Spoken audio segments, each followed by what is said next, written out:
ತೋಟದ 1 ಎಕರೆಗೆ ಗಡ್ಡೆಕೋಸು ಹಾಕಬೇಕು ಅಂತ ಪ್ಲ್ಯಾನ್ ಮಾಡಿದ್ದಾದಮೇಲೆ ಫಸ್ಟ್ ನೇಗಿಲು ಹಾಕ್ಸಿದ್ವಿ. ಅದಾದಮೇಲೆ ಕಸದ ಗೊಬ್ಬರ ಚೆಲ್ಬಿಟ್ಟು ಆಮೇಲೆ ಸಿಂಗಲ್ ಬೆಡ್ ಹಾಕ್ಸಿದ್ವಿ.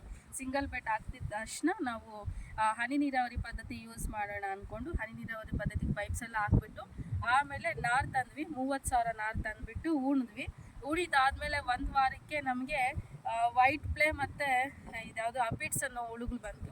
ಆ ಹುಳುಗಳಿಗೆ ಮದ್ದು ಹಾಕಬೇಕು ಅಂತ ಅಂದ್ಕೊಂಡು ಮದ್ದು ತಗೊಬಂದ್ವಿ. ಏನು ರಿಸಲ್ಟ್ ಕೊಡುತ್ತೋ ಗೊತ್ತಿರಲಿಲ್ಲ. ಫಸ್ಟ್ ಟೈಮು ನಾವು ಗಡ್ಡೆಕೋಸು ಹಾಕಿದ್ದು. ಅದಕ್ಕೆ ನಾವು ಎಕ್ಸ್ಪೋನಸ್ಸು ಕಾಣಿಸಿದೆಯಾ, ಎಕ್ಸ್ಪೋನಸ್ಸು ಮತ್ತು